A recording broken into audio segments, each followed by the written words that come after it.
귀한 찬양 하나님께 영광이 된 줄로 믿고 감사합니다. 다시 한번 하나님께 영광의 박수 올려드리겠습니다. 감사합니다. 네, 우리를 구원하시고 우리에게 평화를 주러 오신 예수님의 성탄을 기다리는 대림절 네 번째 주일입니다. 오신 여러분 한 분 한 분을 다시 한번 환영하고 축복하고 하나님의 은혜가 넘치기를 축복합니다. 우리 다시 한번 인사합시다. 메리 크리스마스.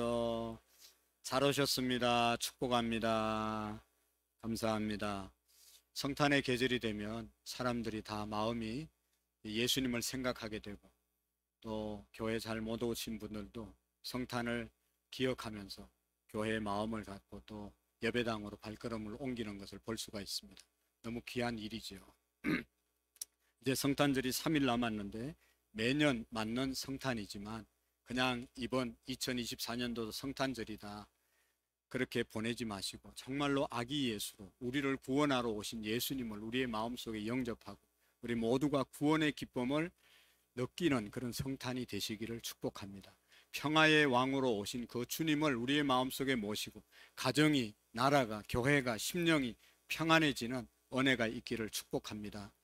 우리의 죄를 회개하고 정말로 예수님의 오시는 길을 우리가 곧게 하고 정말로 우리의 마음을 정결케 해서 아기 예수로 오신 예수님이 내 마음속에 자리하고 왕으로 나를 다스리고 우리의 가정을 다스리고 우리 교회를 다스리고 우리 민족을 다스리는 그런 성탄절 될 수 있기를 축복합니다.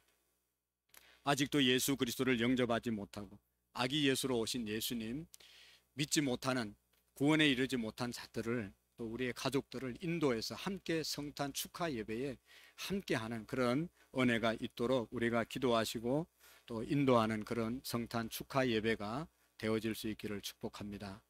여러분, 우리 예수님께서는 2000년 전에 유대 땅 베들레헴에 육신의 아버지 요셉, 육신의 어머니 마리아의 몸을 통해서 성령으로 잉태하셔서 유대 땅 베들레헴 가장 작은 고래 마국간에서 태어나시고 말구 위에 누우셨습니다. 왜 예수님께서 그렇게 가장 천박한 땅 유대 나라 그리고 베들레헴 그리고 마국간에 태어나셔서 말구 위에 말밥통에 누우셨을까? 그 의미가 무엇인가를 우리가 다시 깊이 생각하고 또 예수님은 이 땅에 그렇게 오셔서 어떤 삶을 사시고 가셨고 그분의 정말로 중요한 우리에게 제자들에게 가르치신 그 교훈이 무엇인지 이것을 우리가 이 성탄절 주일에 깊이 생각하고 아기 예수로 오신 그 예수님 우리 마음속에 영접하고 예수님의 마음으로 성탄을 맞이하고 예수님의 마음으로 평생을 사는 저와 여러분들이 우리 그리스도인들이 되어질 수 있기를 축복합니다. 우리가 예수님의 마음으로 살아야 되지 않겠습니까? 신앙생활을 하면 할수록 예수님의 마음으로 충만해져야 될 줄로 믿습니다. 오늘날 교회가 그리스도인들이 세상을 향해서 영광을 드러내지 못하고 빛과 소금의 역할을 감당하지 못하는 것은 예수님의 마음이 아닌 예수님을 오래 믿으면 믿을수록 이상한 마음으로 바뀌어지기 때문에 강팍한 마음으로 살아가기 때문에 하나님의 영광이 안 드러나는 겁니다. 오늘 예수님의 마음을 품으라고 말씀하고 있잖아요. 오늘 저와 여러분들의 마음이 정말로 나는 가정에서 교회에서 내 삶의 현장에서 예수님의 마음으로 살아가고 있는가 깊이 반성하고 예수님의 마음을 품는 그런 성탄이 되시기를 축복합니다. 그 예수님의 마음은 뭐라고 그럽니까? 오늘 5절에 보면 이렇게 너희는 이 마음을 품으라 곧 그리스도의 예수의 마음이니 예수의 마음은 어떤 마음인가? 6절 그는 근본 하나님의 본체시나 하나님과 동등됨으로 여길 것을 취할 것을 여기지 아니하시고 예수님의 마음은 예수님은 하나님이었지만 삼위일체 하나님이셨지만 그 하늘 보좌를 버리시고 이 땅에 낳고 천한 말구 위에 태어나신 분이 예수님이시다. 왕이었지만 하나님이었지만 낮아지셔서 겸손해지셔서 우리를 구원하기 위해서 이 땅에 오신 분이 예수님이십니다. 그러니까 예수님의 마음은 겸손한 종으로서 살아가신 그런 마음입니다. 겸손으로 일생을 사신 이 분이 바로 우리 예수님이십니다. 하나님이신 예수님께서 낮아지셔서 인간의 몸을 입으시고 만왕의 왕이신 예수님께서 왕궁에 태어나신 것이 아니라 유대 땅 베들레헴 우리나라보다 훨씬 더 못한 사막 지역의 그 정말 천박한 땅에 태어나셨을 뿐만 아니라 뭐 우리처럼 시설이 좋은 병원이나 따뜻한 방에서 태어난 것이 아니라 바람이 그냥 부는 그 마국간 냄새나는 그곳에서 예수님이 태어나시고 말 구유 하니까 뭐 대단한 것 같지만 말 밥통에 예수님이 누우셨다는 것입니다. 왜 예수님이 그렇게 태어나셨을까? 한없이 예수님은 낮아지셔서 가난하고 헐벗고 병들고 굶주리는 사람들의 친구가 되어 주시기 위해서 그렇게 낮아지셔서 오신 것입니다. 예수님의 낮아지신 겸손과 희생을 우리가 정말로 마음속에 새겨야 합니다. 예수님은 말씀, 나는 마음이 온유하고 겸손하니 나의 멍에를 메고 내게 배우라. 여러분, 예수님의 마음은 온유한 마음이요, 예수님의 마음은 겸손한 마음이었어요. 이 예수님의 멍에를 메고 배울 때 우리의 마음이 쉼이 있다고 그랬어요. 예수 믿는 사람들 한결같이 온유해야 되고, 예수 믿는 사람 한결같이 겸손한 마음으로 살아가는 사람들이 주님의 멍에를 메고 주님을 배우는 사람들입니다. 예수님 탄생하기 500년 전에 스가랴 선지자가 예수님이 예루살렘 입성할 텐데, 그때는 왕으로 입성하는데 백마를 타고 입성하는 것이 아니라 어린 나귀를 타고 입성하실 것이다 말씀하셨어요.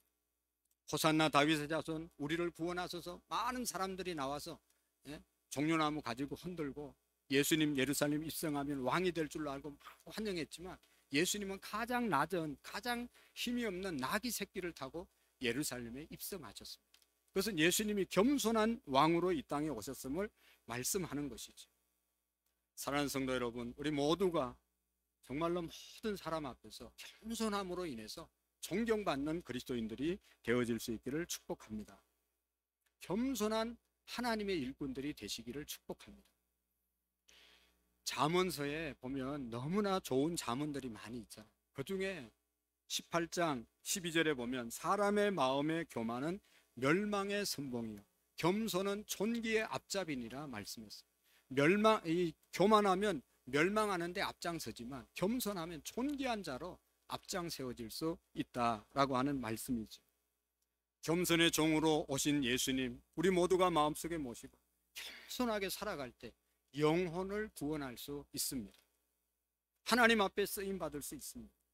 여러분, 내가 겸손하고 보면 매사에 모든 것이 귀하게 보이고 좋게 보입니다. 여러분, 가정에서 내가 겸손해서 아내를 바라보면 아내가 귀하게 보이고 너무너무 훌륭하게 보이는 거예요. 내가 겸손하게 남편을 바라보면 남편이 훌륭하고 남편이 너무너무 귀하고 소중한 거예요. 내가 겸손해서 자녀들을 바라보면 자녀들 주신 하나님께 너무 감사한 것이죠. 내가 교만하니까 남편이 우습게 보이고, 내가 교만하니까 아내가 우습게 보이고 귀하게 여겨 보이지 않는 것입니다. 여러분은 어디를 가든지 교회 와도 내가 교만하니까 사람들이 마음에 안 들고 시험에 들지, 내가 죽을 수밖에 없는 죄인이었다가 예수님의 은혜로 구원받은 죽을 수밖에 없는 그런 사람이 지금 살아있는데 뭐가 그렇게 불만이 많습니까? 뭐가 부족한 것이 있어요? 죽었어야 되는데 지금 살아있다니까요. 그런 믿음이 있으면 너무나 모든 것은 내가 죽을 수밖에 없는 죄인이라고 하는 그런 죄인 때문에 겸손함이 있으면 모든 것이 귀하게 보이고 은혜가 될 줄로 믿습니다. 예수님은 이 땅에 겸손의 왕으로 오셨어요. 내가 예수님을 믿으면 믿을수록 우리가 겸손해지는 것. 그래서 여러분, 우리가 너무나 잘 아는 초대 교회 성인이었던 성 어거스틴에게 제자들이 물었다고 그랬죠. 선생님, 기독교에 있어서 가장 큰 덕이 뭡니까? 첫째는 겸손이다. 그럼 두 번째는 뭡니까? 두 번째도 겸손이다. 세 번째 덕은 뭡니까? 그것도 겸손이다. 예수 믿는 사람들은 겸손하게 살아야 되는 사람이다 라고 하는 것입니다. 제가 생각나는 사람이 한 분 계시는데, 우리 교회가 이제 개척하려고 여기저기 안산에 와서 다니다가 부동산 한양아파트 후문에 지금도 건강원 하는 그 건물이 있는데 거기 부동산을 했어요. 그 사장님을 만나서 안내를 받았는데 그분이 잘 안내해 주시고 지금까지도 너무너무 귀하게 보고 있어요. 자기가 소개한 교회가 지하실에 있다가 이렇게 이사해서 성장해서 건축한 거 보고 너무 기뻐하세요. 천주교 신자예요. 너무너무 저를 사랑해 주셨어요. 그분이 하는 얘기가 목사님을 만날 때마다 너무 기분이 좋다는 거예요. 너무 겸손하고 온유하다. 할렐루야. 네. 하여튼 뭐 그 사람의 얘기예요. 그건 내 얘기가 아니고. 여러분, 그래야 사람들에게 호감을 갖지. 그냥 목사라고 목소리 해가지고 막 이렇게 하면 앞에서는 뭐라고 할지 모르지만 뒤에서 뭐 존경하고 그러겠어요. 우리가 그렇게 어깨에 힘주고 목소리 깔고 할 수 있는 그런 사람들이 아니잖아요. 다 죄인들이잖아요. 죽을 수밖에 없는 죄인들이. 우리 마음속에 얼마나 악한 것들이 많습니다. 하나님이 그거 보시고 벌하지 아니하시고 용서해 주셨기 때문에 오늘 이 자리에 우리가 다 있는 것 아니겠어요? 교만할 구석이 하나도 없어요. 생각해보면 감사할 것밖에 없어요. 아내를 봐도 감사하고, 자식을 봐도 감사하고, 부모님을 봐도 감사하고, 옆에 있는 성도를 봐도 감사하고, 남편을 봐도 얼마나 감사합니까? 겸손해 보세요. 모든 것이 귀하게 보이는 거예요. 차를 타고 가다가도 여러분, 교만한 사람은 내가 누군데 왜 자리 안 비켜주나 이런 생각하고 가는 사람도 있다고. 그러나 여러분, 그러면 얼마나 괴로워요. 비켜주면 자리 양보해주면 좋지만 양보 안 해주면 계속 열받고 갈 거 아니겠어요? 겸손하게 나는 아무것도 아니다 그렇게 생각하고 가면 자리가 나든지 안 나든지 그냥 갈 수 있는데, 내가 누군데 아무도 안 비켜주냐 이런 생각하면 얼마나 교만하면 힘듭니다. 우리 예수님은요 정말로 하나님이었지만 겸손하게 낮아지셔서 이 땅에 오신 분이십니다. 그 겸손한 마음이 예수님의 마음이에요. 뿐만 아니라 오늘 성경을 좀 더 나가서 보면 겸손의 종으로 오신 예수님은 이 땅에 평생 어떻게 사셨어요? 섬기면서 사셨어요. 섬기면서 사셨어요. 섬김의 종으로 예수님은 한평생 살았습니다. 겸손한 본, 섬김의 본을 보여주신 분이십니다. 오히려 자기를 비워 종의 형체를 가지사 사람들과 같이 되셨고, 하늘 보좌를 버리시고 이 땅에 오셔서 육신의 몸을 입고 한평생 섬김의 삶을 사신 분이 우리 예수님이십니다. 여러분, 예수님은 사람들이 돌보지 않는 가난하고 헐벗고 병들고 소외되고 버림받은 사람들의 친구가 되어주시고, 그들과 식사를 하시고 그들을 치료해 주시고 그들을 회복시켜 주시고, 그런 분이 우리 예수님이세요.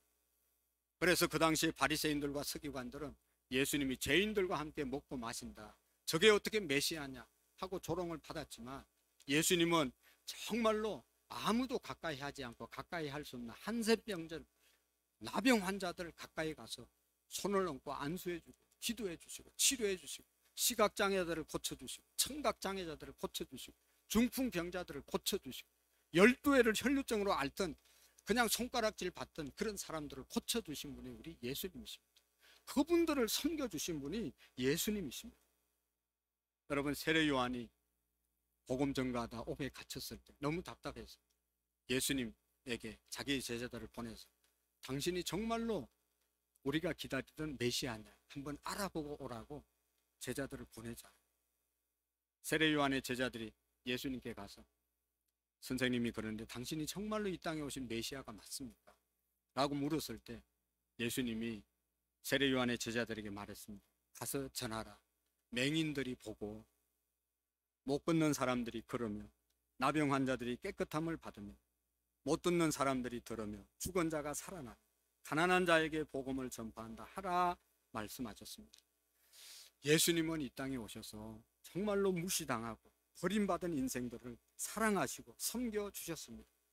아무도 다가가지 않는 그런 한센병자들, 냄새나는 사람들 사랑하시고 섬겨주신 것이죠. 저도 우리 교회가 이곳에 오래됐지만 이 예배당을 건축하면서 우리 교회가 이곳에 있어야 될 이유, 이곳에 있어서 이 지역 사람들이 조금이라도 유익을 받았으면 좋겠다, 그런 마음을 늘 갖고 기도했습니다. 여러분, 교회가 이곳에 있으므로 영혼이 구원받을 뿐만 아니라 뭔가 이 지역 사람들에게 조금은 유익을 줘야 되지 않겠어요? 교회만 커가지고 수만 명이 몰려서 차 막 주일날 막 잔뜩 와가지고 온 데 주차하고 주민들에게 피해주는 그런 교회가 되면 되겠습니까? 뭔가 조금이라도 유익을 줘야 되잖아요. 그래서 부족하지만 이 예배당 건축하고 지금까지 우리가 무료급식을 하는 겁니다. 그게 섬김인 것입니다. 우리만 잘 먹고 잘 살면, 교회 부흥하면 그게 무슨 이 지역 사람들과 무슨 의미가 있습니까? 저것들은 맨날 지들끼리 모여가지고 뭘 한다고, 예? 차 아무데나 대놓고 막, 지금도 아무데나 대놓고 온 사람 마음에 찔려야 돼요.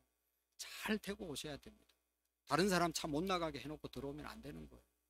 예배도 중요하지만 다른 사람 또 급한 일이 있어서 나갈 때 장애가 되면 안 되잖아요. 하여튼 섬김으로 예수님이 이 땅에 오셨어요. 그런 것들이 다 섬김이십니다. 내가 인자가 온 것은 섬김을 받으려 함이 아니라 도리어 섬기려 하고 나의 목숨을 많은 사람의 대속물로 주려 함이니라. 마가복음 10장 45절에 예수님이 오신 목적을 분명하게 말씀하셨어요. 여러분 꼭 기억하시고, 하나님 앞에 인정받고 쓰임받은 그러한 사람들이 되려면 여러분 섬기는 자가 되셔야 돼요. 섬기는 자가 지도자가 되셔야 돼요. 섬기는 자가 하나님 앞에 인정을 받는 것입니다. 예수님을 오래 믿으면 믿을수록 섬겨야 돼요. 자 보세요. 예수님께서 십자가 지시기 전에 제일 마지막에, 마지막 날 목요일 날 저녁에 제자들 불러놓고 만찬을 하잖아요. 최후의 만찬 하면서 교훈해 주셨어요. 말로만 한 것이 아니라 저녁 먹던 자리에서 일어나셔서 겉옷을 벗으시고 수건으로 허리를 동이시고 대야의 물을 떠다가 제자들의 발을 가룟 유다부터 한 사람 한 사람 다 닦아 주셨어요. 그러면서 말씀했어요. 그 당시에는 종들이 주인의 발을 닦는 것이 습관이었잖아요. 낮은 사람이 높은 사람 바깥에 갖다 들어오면 닦아주는 것이 풍속이었어요. 그런데 예수님은 서성이었잖아요. 근데 제자들의 발을 닦아주셨잖아요. 왜 내가 이렇게 한 거냐? 선생된 내가 너희들에게 본을 보이기 위해서 닦아주었으니 너희들은 서로 어떻게 살으라고요? 발을 닦아주면서 살으라. 사랑하는 성도 여러분, 우리가 정말로 교회 안에서 서로 발을 닦는 삶을, 섬김의 삶을 사셔야 되는 거예요. 내가 다른 사람 섬긴다고 해서 내가 더 못나서 섬기는 게 아니에요. 섬기는 사람이 훌륭한 거예요. 섬기는 사람이 어른이고 섬기는 사람이 믿음 있는 사람입니다. 뻣뻣하게 섬김을 받으려는 사람들 얼마나 추하고 우습게 보입니까, 여러분? 그 높은 자리에 있으면서도 섬기는 자가 귀하고 아름다운 것이죠. 섬기는 나라 지도자가 될 때, 섬기는 사람이 많을 때 그 나라가 선진국이 되는 것이죠. 여러분 군대 가면 장군들이 나와서 안내하고 군인 교회들 보면 높은 사람들이 다 이렇게 섬기는 거 보잖아요. 왜 그렇습니까? 그게 예수님의 정신이고 그게 진짜 교회예요. 내가 목사라고, 내가 무슨 교회 오래 다녔다고 그거 드러내는 것이 믿음이 아닙니다. 진짜 믿음은 예수님처럼 내가 선생이 되어서 너희들의 발을 닦아준 것처럼 너희들은 서로 섬김의 삶을 살으라고 말씀하신 것이죠. 여러분 왜 교회가 교회되지 못하냐, 세상에 빛이 되지 못하냐? 그것은 우리가 섬김이 모자라기 때문에 그런 거죠. 자기들끼리 서로 뭐 잘났네, 서로 잘났다고 잘나긴 뭐가 잘났어요. 섬겨야 잘나는 것입니다. 사랑하는 성도 여러분, 섬김의 본을 보여주신 예수님을 본받아서 우리 모두가 섬김으로 영혼을 구원하는 그 일에 쓰임받는 저와 여러분들이 될 수 있기를 축복합니다.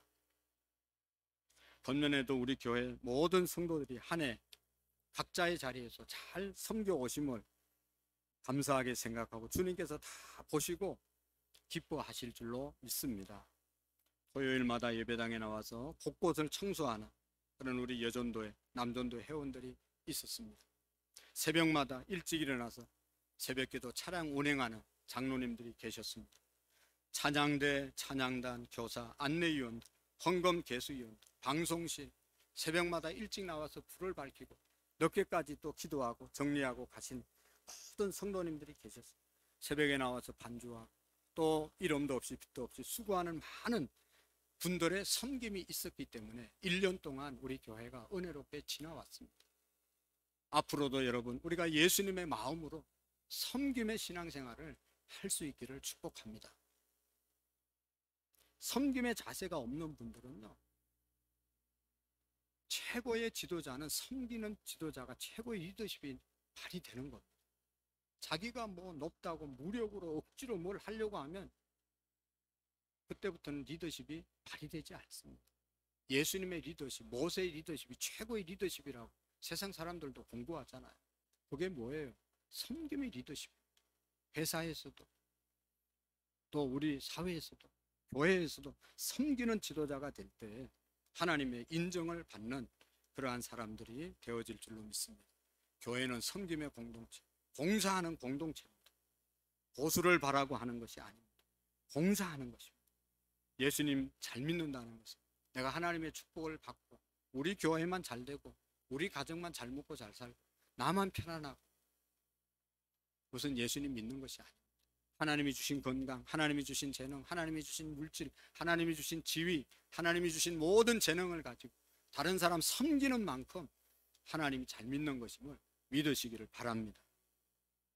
다 옛날에 그렇게 우리 신앙 생활을 해서 영혼을 구원한 것입니다. 섬김이 없는 사람은 영혼을 구원할 수가 없어요.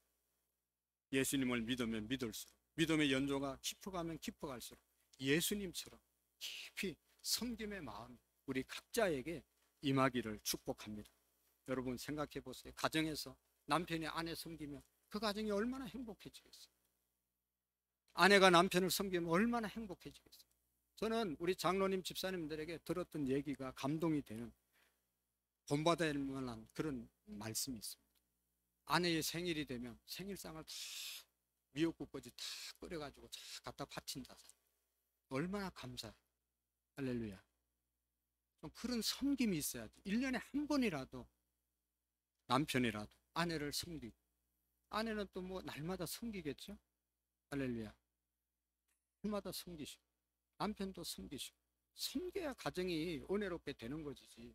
나는 이 가정의 가장이다, 돈 벌어오니까 네가 나를 섬기라. 세상 살기 힘듭니다. 그래서 우리가 예수님의 말씀처럼 섬김의 삶을 살아갈 수 있기를 축복합니다. 섬김의 방법 중에 하나, 아주 쉬운 방법은 우리가 만날 때마다 서로의 인정하면서 존경하면서 허리를 굽혀서 인사했으면 좋겠어요. 서로를 인사하는 것이 잘 섬기는 것인 줄로 믿습니다. 인사받으면 기분 좋잖아. 섬김 받으면 기분 좋잖아. 그러니까 내가 인사 한번 하면 저 사람이 얼마나 마음이 기쁘고 풍성해집니다. 그런 수고, 그런 섬김을 통해서 가정이나 교회나 우리 사회가 얼마나 따뜻하고 분위기 좋은 분위기로 바뀌겠어요. 뻣뻣하게 내가 너보다 나이가 많고 내가 너보다 나으니까 네가 나한테 먼저 인사하라는 그런 마음이 아니라 내가 먼저 섬기는 마음으로 인사만 해도 우리 사회가, 우리의 공동체가 얼마나 더 분위기가 좋아지겠어요. 어쨌든 여러분, 예수님의 마음은 겸손한 마음일 뿐만 아니라 겸손한 마음으로 최선을 다해서 섬겼던 그런 마음입니다. 그리고 예수님의 마음은 순종의 마음이었습니다. 하나님의 뜻에 순종하는 그런 삶을 끝까지 보여주셨습니다. 여기 8절 말씀 같이 한번 읽어보실까요? 8절 시작.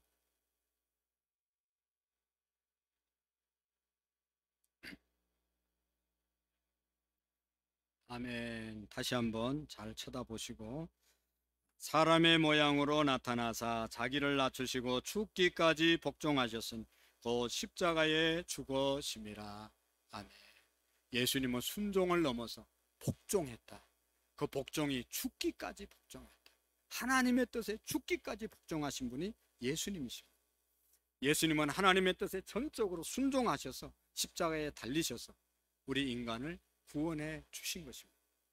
만약에, 그래서 예수님이 이 십자가 지기 싫어서 십자가가 얼마나 힘든 것인지 아셨잖아요. 그래서 아까 최후의 만찬을 지나시고 이제 마지막으로 겟세마네 동산에 올라가서 밤새고 기도하자. 기도의 내용이 이런 겁니다.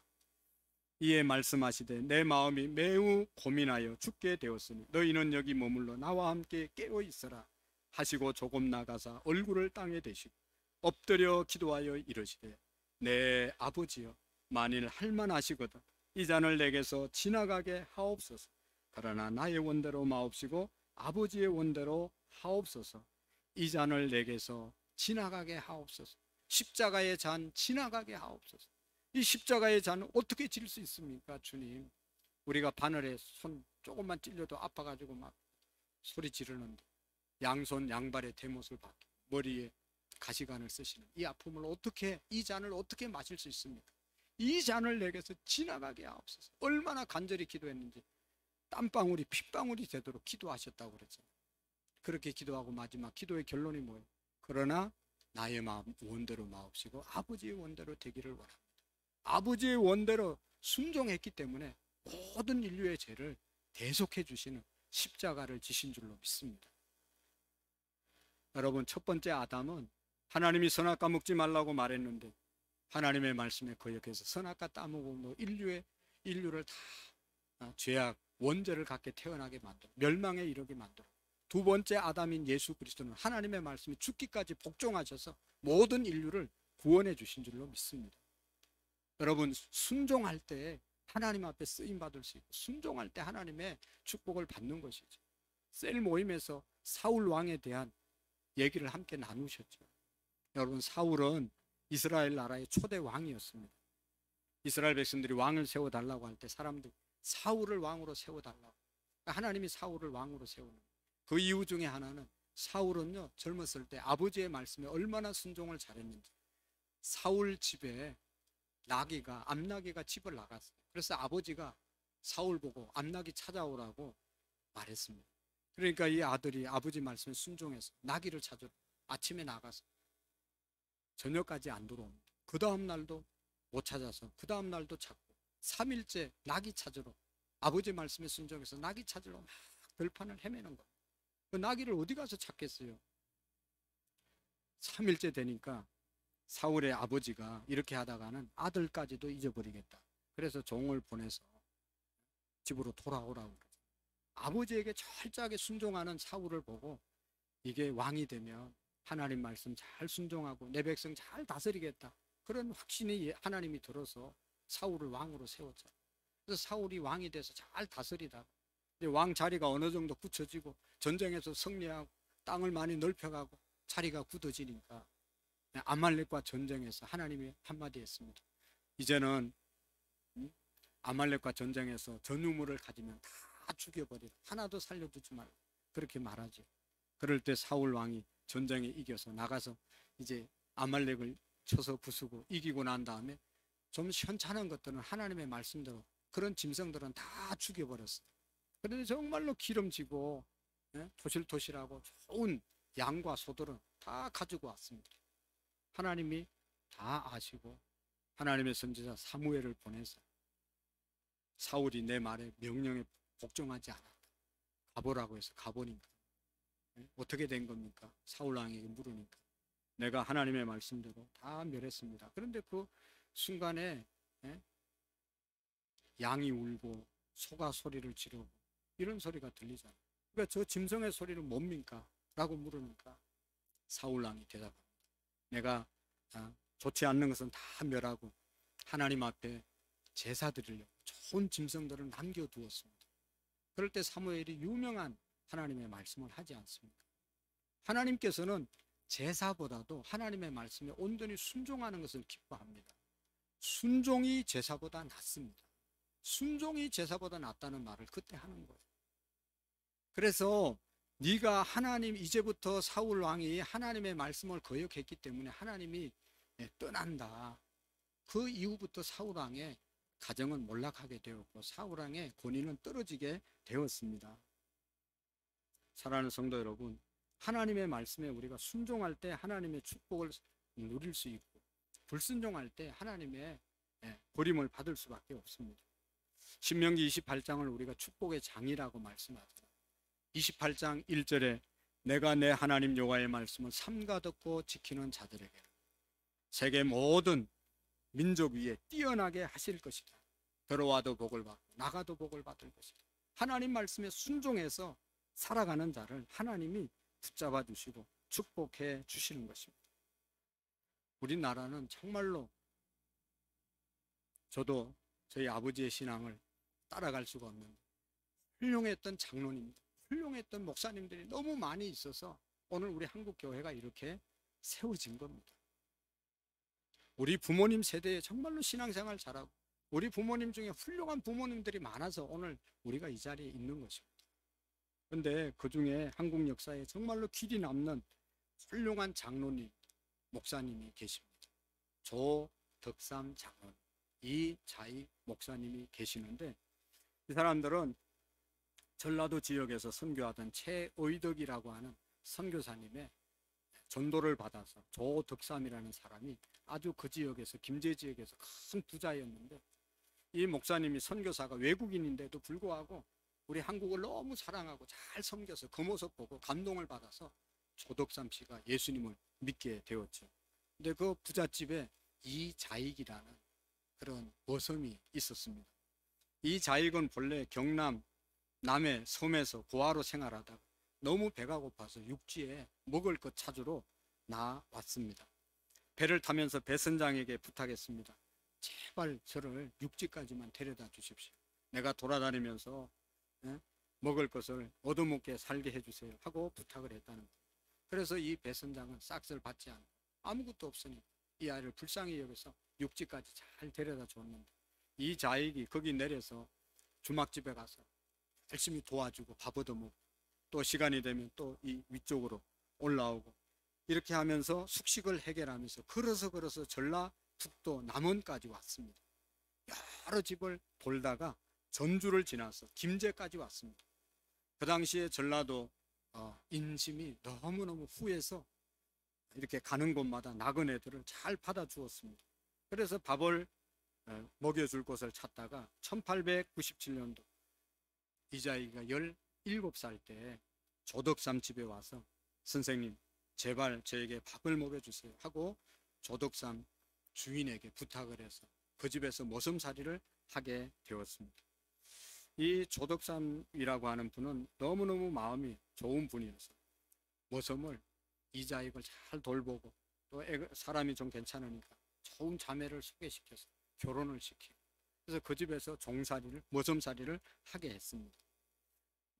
그리고 주인이 예수님을 믿으니까 당연히 머슴에게도 예수님 믿으라고 해서 이자익도 같이 예수님을 믿었습니다. 1905년도 조덕삼 주인과 이자익 종이 같이 세례를 받았습니다.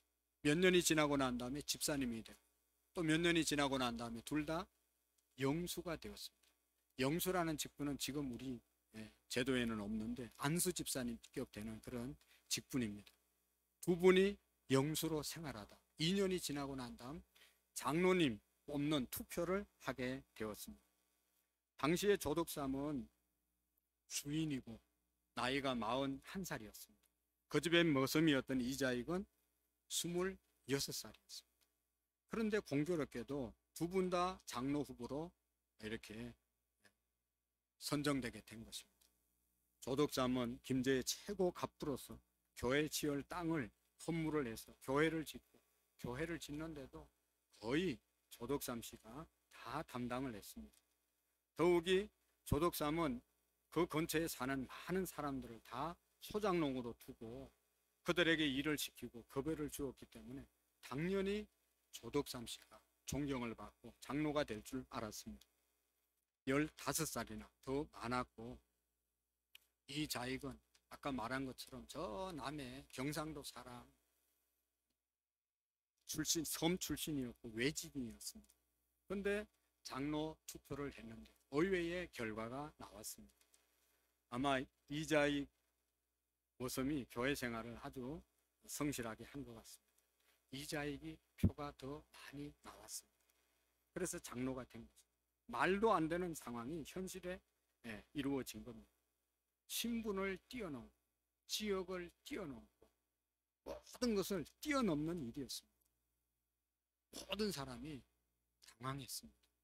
조덕삼 씨가 안 됐으니까 큰일 났다. 우리 교회 이제 큰 시험 들겠다. 다 그런 마음을 졸이고 있었죠. 당연히 될 줄 알고 돼야 되는데. 그럴 때 조덕삼 씨가 일어나서 이런 말을 했습니다. 여러분, 우리 금산교회는 참으로 훌륭한 일을 해냈습니다. 저희 집에서 일하고 있는 이자익 영수는 저보다 훨씬 더 믿음이 좋습니다. 참으로 감사합니다. 나는 하나님의 뜻을 겸허히 받아들여 이자익을 장로로 잘 받들고 더욱 교회를 잘 섬기겠습니다.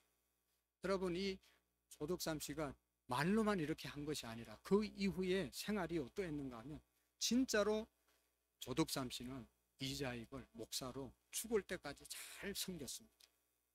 자기 집의 모섬을 교회 장로로 잘 섬겼습니다.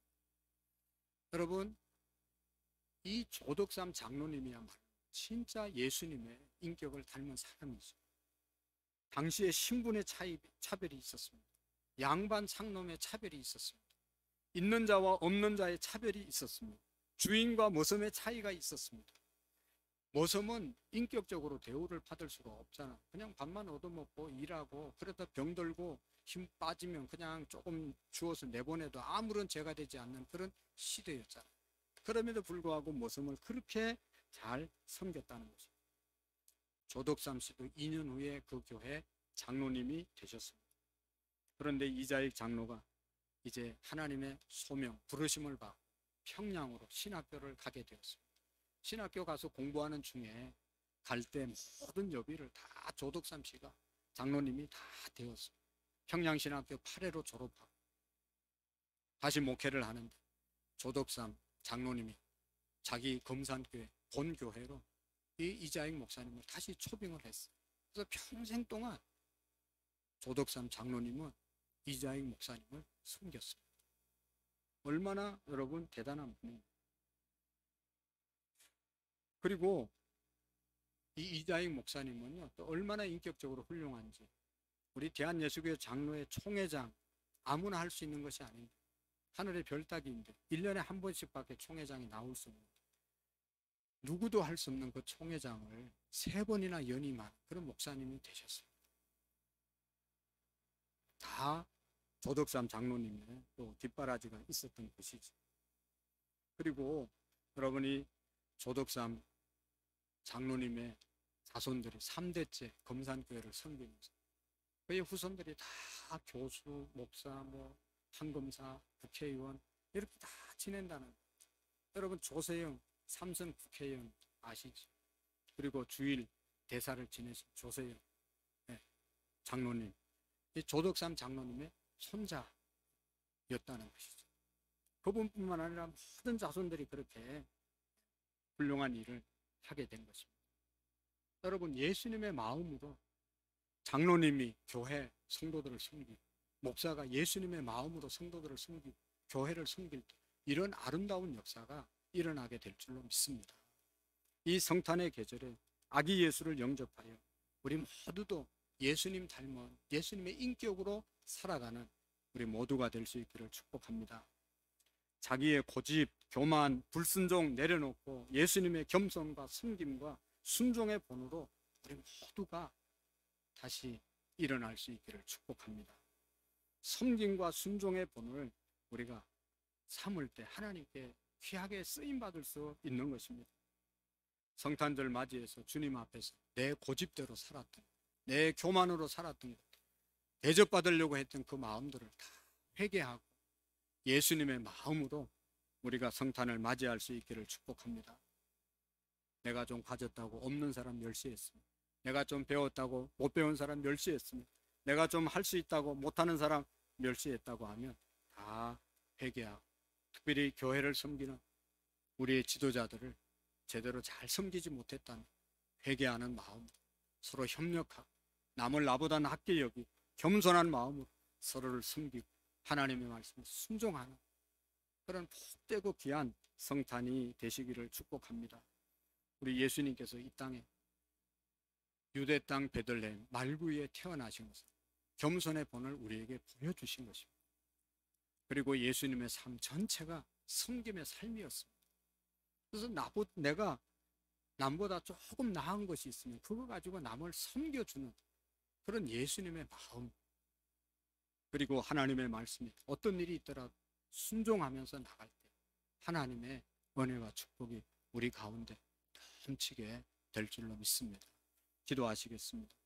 살아계신 하나님 아버지, 이 마음을 품어라 곧 그리스도의 예수의 마음이라고 말씀하셨는데 주님 오실 날을 앞두고 우리의 마음이 예수님의 마음이었는지 돌아보게 하시고 하나님 가정 안에서 교회 안에서 섬기지 못하고 섬김을 받으려고 했던 마음들이 있으면 우리 주님 용서해 주시옵시고 더욱 섬김의 자리에, 순종의 자리에, 겸손의 자리에 예수님의 마음으로 임하여 영혼을 구원하는 일에 쓰임받는 우리 모두가 되게 해 주옵소서.